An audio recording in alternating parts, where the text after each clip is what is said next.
In part one of the three-part documentary, A History of Horror, Mark Gatiss states, "The cinema was made for horror movies. No other kind of film offers that same mysterious anticipation as you head into a darkened auditorium. No other makes such powerful use of sound and image. The cinema is where we come to share a collective dream, and horror films are the most dreamlike of all, perhaps because they engage with our nightmares." Many people turn to horror movies as an escape from the horrors of everyday life, gaining comfort from the cathartic experience they provide. In this comparative study, I will be exploring the genre of horror across time using social and historical differences found in Alfred Hitchcock's 1960 film Psycho and Alejandro Amenabar's 2001 film The Others. The film Psycho, released in the US in 1960, follows Marion Crane, who steals $40,000 cash from her work in order to marry her boyfriend, but spends the night at the wrong motel and is murdered before the film reaches its halfway point. The rest of the film follows Marion's boyfriend and sister who are trying to find the truth behind her disappearance. She just goes a little mad sometimes. We all go a little mad sometimes. The film The Others, released in Spain in 2001, is set in England during World War II. The film is a ghost story about Grace and her two photosensitive children, Anne and Nicholas. Grace is a devoted mother and wife waiting for her husband to come back from the war. Over the course of the film, she realizes that there are unwanted presences living in her house and must uncover the truth about what has occurred there.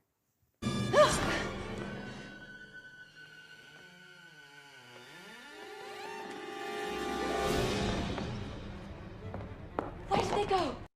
The 1960s was a time filled with fear and tension across the globe as a result of the assassinations, wars, and civil unrest.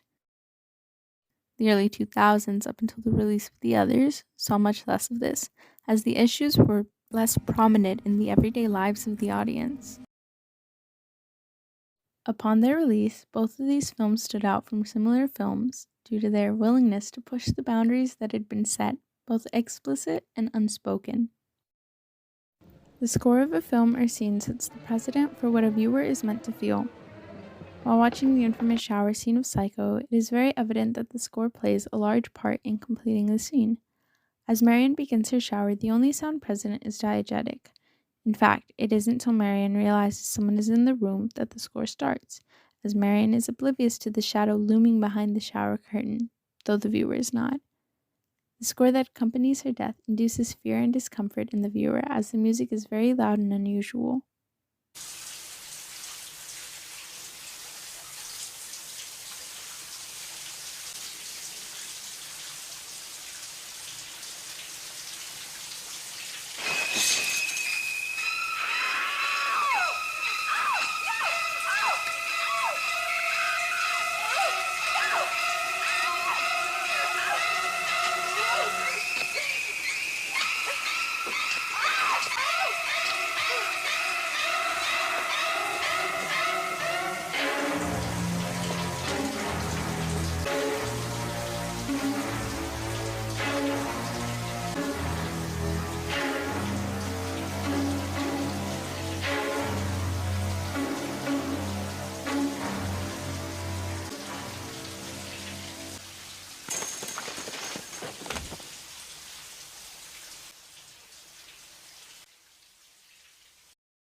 This scene and the others is a good example of the use of score in the film.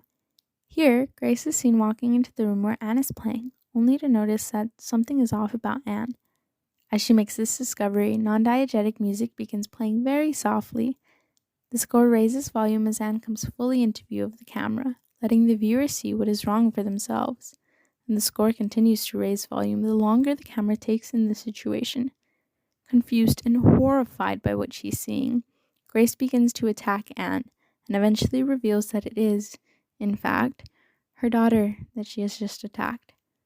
The music reflects the terror of this situation until Anne rushes to get away from her mother. Tell me about sitting on the floor. But it's clean. It makes no difference. Why can't you ever do as you're told?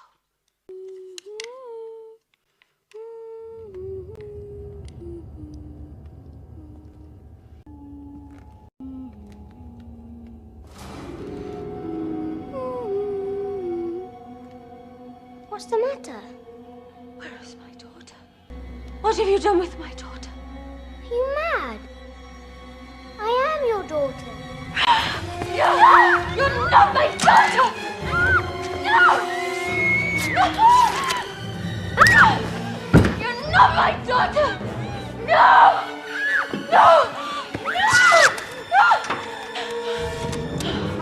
I heard shots. She wants to kill me. She won't stop until she kills us. She Both of won't these films stop. took She similar won't stop approaches until in she that the kills us. scenes began unsuspecting and, only when the danger is realized, raise in volume and intensity, leaving the viewer with a strong feeling of discomfort.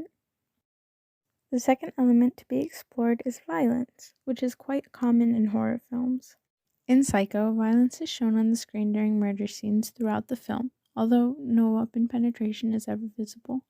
The deaths of Marion and Private Investigator Arbogast, as well as the attempted murder of Marion's sister, Sam, were incredibly violent scenes that audiences were unfamiliar with. This caused discomfort and a sense of fear that modern audiences are more accustomed to, as films of all genres are much more willing to show violent actions nowadays. According to The Village Voice, audiences responded as though trapped on a roller coaster through the spook house, with a convulsive mixture of screams and laughter. People bolted for the doors and fainted in their seats. The mayhem caused one New York theater to call the cops and others to call for censorship. For a few weeks, Psycho upstaged the presidential campaign. Audiences were not prepared to see some of the things depicted in the film, which caused reactions to vary widely. The most important act of violence in the others is the murder-suicide committed by Grace.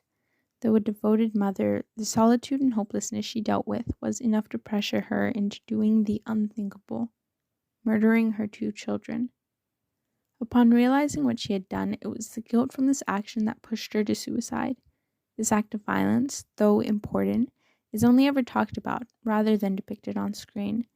This adds to the suspense and shock, as the viewer isn't made aware of the situation until the end of the film.